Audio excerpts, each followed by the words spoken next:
কালকে দেখিয়েছিলাম যে এক্সক্লুসিভ ছবি যেভাবে ট্রেনিং ক্যাম্প এবং সেই ট্রেনিং ক্যাম্পে এবিপি আনন্দ পৌঁছে গিয়েছিল, আর আজকে কিভাবে নেটওয়ার্ক চলতো তা দেখাবো আপনাদের। কারণ অসম দিয়েও বাংলায় ঢুকেছে বাংলাদেশি অনুপ্রবেশকারীদের ভিড়ে মিশে এপারে ঢুকছে জঙ্গিরা। কিভাবে বিস্তারিত জানবো, আমাদের প্রতিনিধি আবির দত্ত আমাদের সঙ্গে সরাসরি রয়েছে এই মুহূর্তে। আবির,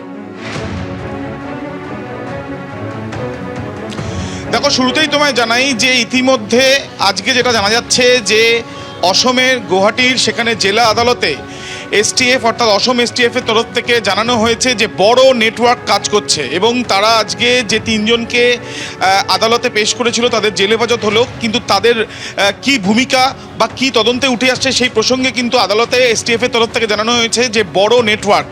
কিন্তু কেন বড় নেটওয়ার্ক বলছে আসাম এসটিএফ, যেটা সূত্র মারফত জানা যাচ্ছে যে প্রথমে 8 জনকে গ্রেপ্তার করা হয়েছে, তার মধ্যে অন্যতম এনামুল হক।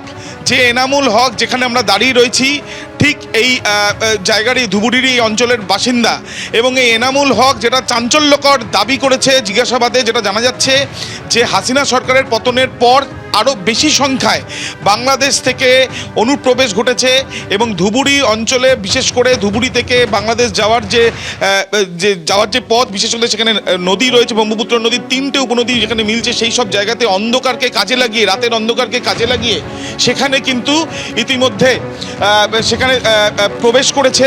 এবং প্রবেশ করে শুধু নয়, তাদের কি মোডাস অপারেন্ডি ছিল, তারা এখানে প্রবেশ করে পরিচয় গোপন করে তারা এখানে বিভিন্ন ধরনের সুতোর কাজ, কাপড়ের কাজ, ডিজাইনের কাজ, এই কাজে নিযুক্ত হতো। এমনকি যেটা জানা যাচ্ছে যে জায়গায় আমরা দাঁড়িয়ে আছি পাশেই যে রাস্তা, ঠিক এই রাস্তা থেকে কিছু কিলোমিটার দূরেই রয়েছে এই নদী চর এবং তারপরেই রয়েছে কিন্তু সীমান্ত, এবং সেখান থেকে তারা কখনো সড়ক পথে, বিশেষ করে ট্রেনে করে তারা বিভিন্ন জায়গায় চলে যায়। সেখানে পশ্চিমবঙ্গ রয়েছে, ত্রিপুরা রয়েছে এবং তার সঙ্গে সঙ্গে মেঘালয় রয়েছে।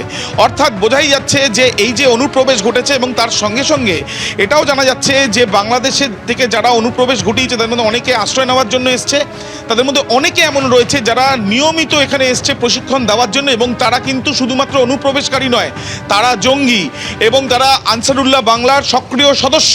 তারা এখানে এসে প্রশিক্ষণ দিয়ে আবার তারা ঠিক একই পথে ফিরে গিয়েছে। আবারও অন্য কেউ ব্যক্তি যারা এই জঙ্গি সংগঠনের সঙ্গে রয়েছে বলে মনে করা হচ্ছে তারা এসছে, এবং এই যে একের পর এক তথ্য জিজ্ঞাসাবাদে উঠে আসছে আসাম পুলিশের হাতে, সেই বিষয়টিকে দেখেই তারা বড় নেটওয়ার্ক কাজ করছে বলে তারা মনে করছেন। কারা রয়েছে যারা এই বাংলাদেশ থেকে এই যারা প্রশিক্ষণ দিতে জঙ্গিরা ভেতরে ঢুকছে অর্থাৎ ভারতবর্ষে আসছে এবং আসাম থেকে পশ্চিমবঙ্গ, ত্রিপুরা বা মেঘালয়ে চলে যাচ্ছে, তারা কারা সেটা নিশ্চিতভাবে জানার তারা চেষ্টা চালাচ্ছেন।